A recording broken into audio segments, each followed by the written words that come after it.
ምን እያለች ነው ብሎ ይጠይቀዋል ማለት ነው። እሱ ግን አቶ አምነን ብዙ ነገር ሊያወጣጣት እንደሞከረና ብዙ ነገር እንድትነግረው ጥረት እንዳረገ ቢሞክርም ነገር ግን ልጅቱ በጣም ቀላል እንዳልሆነችና ከባድ እንደሆነች ምንም ነገር ፍንጭ ማግኘት እንዳልቻለ አምነንም ይነግረዋል ማለት ነው። እውነትም ልጅቱ በጣም ሀርደ ልጅ ነች። እንዲህ በቀላሉ የምትሸነፍ አይነት ሰው አይደለችም ማለት ነው።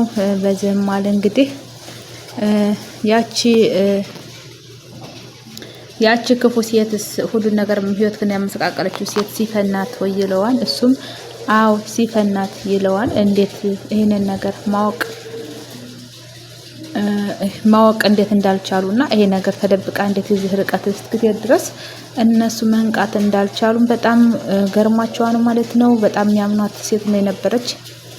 እንግዲህ ያንን ሁሉ ነገር አብራ እየኖረች ሲፈን ምንም ነገር አልተነቃባትም።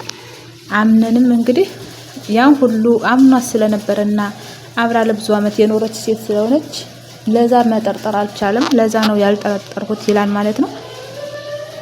አሁን ግን አመን አንድ ነገር ወስኗል። እሱ ምንድነው ከሁሉም ሰው መራቅ እንዳለበትና ማንንም ማመን እንደሌለበት ከአሁን በኋላ ሰው ማለት መጻፍ እንደሆነ እንደማይነበብ ተረድቷል ማለት ነው።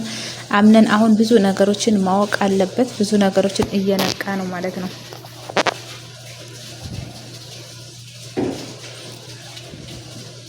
በዚህ መሀል እንግዲህ ቤተሰቡ ቁጭ ብለው ተሰባስበው ምክክር ውይይት ለማድረግ ተቀምጠዋል ማለት ነው። በዚህም መሀል እንግዲህ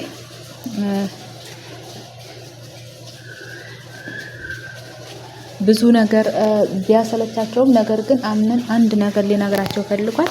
እንግዲህ ይሄ ጭንቀት በጭንቀት አድርጋችሁኛል ላምናችሁ ስላልቻልኩ እንግዲህ አንድ ጥያቄ ልጠይቃችሁ ይላቸዋል ማለት ነው። እንግዲህ አምነንም ጥርጣሬ ውስጥ ስለገባና ሲፈን ይሄን ብቻ ርቀት መሄድ እንደማትችል ከሲፈን ጎን ሌላ ሰው ሌላ አካል እንዳለበትም የተረዳው ነገር አለ ማለት ነው። ለዛም ነው እንግዲህ ከሲፈን ጋር ለየት ያለ ቅርርብነት ያለው ሰው አለው የዚህ መሀል ብሎ መጠየቅ ይጀምራል። በተለይ ደግሞ በዚህ መሀል እንግዲህ ለየት ያለ ግንኙነት ወዳጅነት ወይም ደግሞ ለየት ያለ ቅርርብነት ያለው ሰው ካለ እባካችሁ ንገሩኝ ይላቸዋል ማለት ነው። በተለይ እያንዳንዷ የምታደርጋቸውን ነገሮች ከጎን ሆኖ የሚያበረታታት ሰው እንዳለ አጋልጦ እያለ ጠይቃቸዋል። እናት እንግዲህ በዚህም መሀል አምነን የተጠራጠረው ሰው አለ ማለት ነው። እሷም እንግዲህ ሜርሲ ናተኝ። ሜርሲን በቅርቡ እንግዲህ ትጋለጣለች ማለት ነው። አያቱም እንግዲህ የአምነን አያትም የኔ ልጅ አትልፋ ህዝብ መሀል እኮ እንደዛ የሚያደርግ ሰው ቢኖር እኔ ያለው ይሄን አደረኩ የሚል ራሱን የሚያጋልጦ የሚሰጥ ሰው የለም። ስለዚህ ባትለፋ መልካም ነው ትለዋለች ማለት ነው። እኔ እንደዚህ ህይወት ግን እያመሰቃቀልኩ ነው ብሎ ራሱን የሚያጋልጥ ሰው ቢኖርማ ምኑን ሴራ ሆነ። ስለዚህ ዋናው ነገር ከአንተ መደበቁ ነው ትልቁ ቁም ነገር ብላ ነገሮችን እንግዲህ ማጥናትና ማጥራት እንዳለበትም ትነግረዋለች። እሱም ደግሞ እውነት ነው ይሄን ነገር ማጥራት አለብኝ ይላታል ማለት ነው። እንግዲህ በዚህ መሀል ሜርሲ እንግዲህ አቶ አምነንም የራሱን እርምጃ መውሰድ እንዳለበትና ምንም እነሱ ራሳቸውን ሊያጋፍጡ እንዳልቻሉ ራሳቸውን ሊያጋልጡ አልቻሉም። ማንንም ሊያጋፍጥ አልችልም። ሁሉም እዛ ላይ እንግዲህ ሜርሲ ጥፋተኛ እንደሆነችና ሜርሲ ህይወታቸውን እያመሰቃቀለች እንደሆነ ሁሉም ያውቃሉ። ነገር ግን ማንም ሜርሲ ሊያጋልጣት አልቻለም ማለት ነው። ሁሉም እንግዲህ ሚስጥሯን እየደበቀላት ነው። በዚህ ማለት እንግዲህ የኔ ወንድም የልጅ በጣም ተጎዳብኝ በማለት ሜርሲ ራሷን እያስመሰለች ነው። ራሷን ጨዋጫዋ እያስመሰለች እና ሌላ ሰው ለመወንጀል እየሞከረች ማለት ነው። እንግዲህ ከዚህ በኋላ እየተጎዳ እንደሚሄድና ካሁን በኋላ እንደሚጎዳና ካሁን በኋላ ሰው አይሆንም። አምነን እንግዲህ ብዙ ነገር እየተጎዳ ነው። አሁንም ይጎዳል። በተለይ ደግሞ የሚጎዱት አጠገቡ ያሉ ሰዎች ነው በማለት ሌላ ሰው ለመወንጀልና ራሷን ነፃ ለማውጣት ትሞክራለች ማለት ነው። እንግዲህ በዚህ መሀል የአምነን አያት ለጎርጥ በማየት እሷ ተንኮለኛ እንደሆነችም ያውቃል ታውቃለች።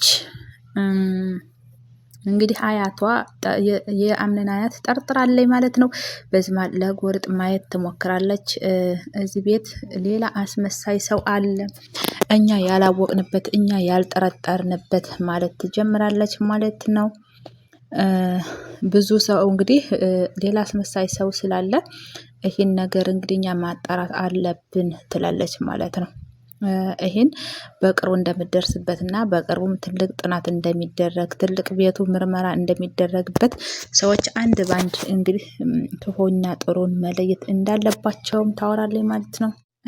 እንግዲህ አምነንም ይህንን ነገር በቅርብ ማወቅ እንዳለበትና ነገሮችን ማስተዋል እንዳለበትም የአምነን አያት ታወራለች፣ ትናገራለች ማለት ነው። ሜርሲም እንግዲህ እውነት ነው አያቴ ሴባ አምነን እንዲህ ማድረግ አለበት፣ ብዙ ሰዎች መጣራት አለባቸው፣ ቢዘገይም አጭበርባሪውና እውነተኛው ሰው መለየቱ አይቀርም እና ይሄ በቅርብ ይለያን ትላታለች ማለት ነው። እንግዲህ ራሷን ጨዋጨዋ እያጫወታት ነው። ነገር ግን አሉ መመንጠርና መታወቅ እውነት ለመናገር ከአምነን ቤት ከብልና ከእናት ዛህራ ውጭ ያሉት እንዳለ ሴረኛ ናቸው፣ ያሴራሉ ብዙ ነገር ማለት ነው። ይህን ግን አቶ አምነን ምንም አልነቃም አላወቀም ማለት ነው። ለዛ ነው እንግዲህ አቶ አምነን እየተጎዳ ያለው እንግዲህ በየአቅጣጫው እየጎዱት ነው። ሁሉም እንግዲህ ከሚስቱ ጀምሮ ሁሉም ከሱ የሆነ ነገር በመፈለግ ብቻ ህይወቱን እያመሰቃቀሉት ነው። አምነንን ያግላቸው ለማድረግ እና እንትን ለማለት ሲፈልጉ በጣም እየጎዱት ነው ያሉ ለራሳቸው ጥቅም ሲሉ ማለት ነው። እንግዲህ ለዛ ነው አምነን እንትን እያላለሁ። በዚህ ማለት እንግዲህ አምነን ለብቻ በር ላይ ወጥቶ በመቀመጥ እንግዲህ ጓደኛው ይመጣና እያጽናናው ይገኛል ማለት ነው። አምነን አይዞህ የተፈጠረውን ነገር እንግዲህ ሲፈን ጎርተው እንደጠፋች ሁሉም አውቀዋል ማለት ነው። በዚህ ማለት እንግዲህ አይዞህ እያለው ነው። አምነንም እንግዲህ ለጓደኛው ማንንም አሁን በኋላ አላምንም፣ ከአሁን በኋላ እንግዲህ ብዙ ነገሮችን ማጣራት እጀምራለሁ ይለዋል ማለት ነው። እንግዲህ በዚህ መሀል ጓደኛውም ሁሉም ሰው ለአንተ መጥፎ ነው ማለት ይከብዳል፣ አንዳንድ ጥሩዎች አሉና በአንድ ሰው ሁሉንም አትቅጣ ለማለት ፈልጎ ነው። ሰለሞን እንግዲህ እሱን እያጽናናው ነው ማለት ነው። በዚህ መሀል እንግዲህ አምነን ሰለሞንን እኔ ሁሉም ሰው አንድ ሰው ጥሩ ሰው ያልኩት ሰው ስለጎዳኝ እንግዲህ በእጅ በልቶ ጠጥቶ አንድም ሁለት ሰው ስለገዳኝ ካሁን በኋላ ማንንም እኔ አላምንም፣ ሁሉም ሰው አንድ ነው ብዬ ነው የማስበው፣ የማምነው ሰው የለኝም ብሏል ማለት ነው። በዚህም ማለት እንግዲህ ሰለሞን ስለጠፋ ፋይል እንግዲህ አዲስ ነገር ምን ነገር አለ እያለው ነው። አዲስ ነገር ምን እንዳለና በቅርቡ እንግዲህ ነገሮችን ማስተካከል እንዳለባቸውም እየመከረው ነው ማለት ነው። በዚህም ማለት እንግዲህ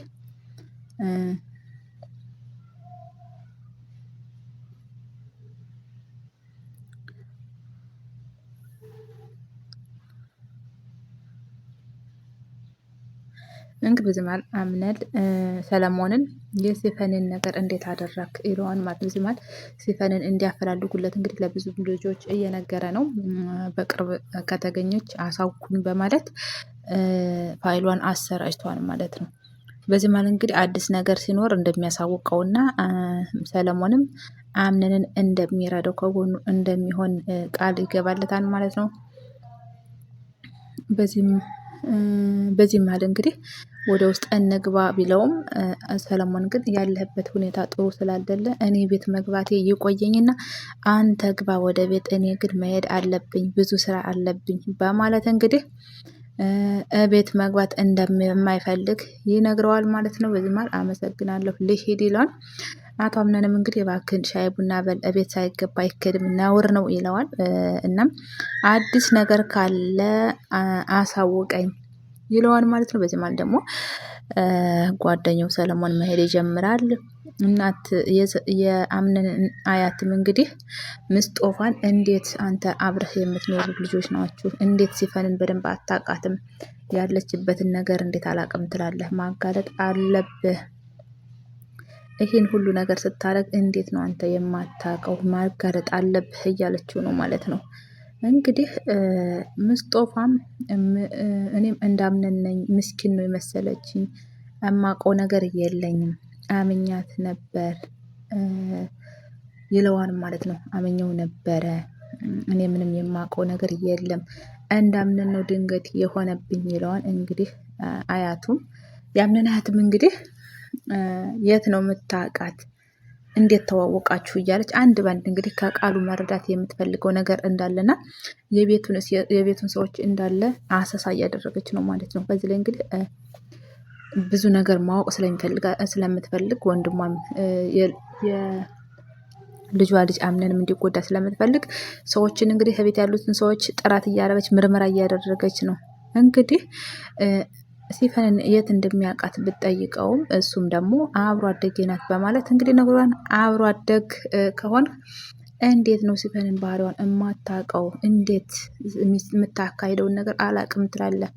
ይህ ማለት አንተ ደብቃል ማለት ነው። ምንም መናገር አትፈልግም በማለት እንግዲህ ጥርጣሬ ውስጥ እየገባች ነው። እሱም ደግሞ እኔ ጨካኝ ሰው አይደለሁም፣ በእርግጥ ምንም የማውቀው ነገር የለም ነው መልሱ።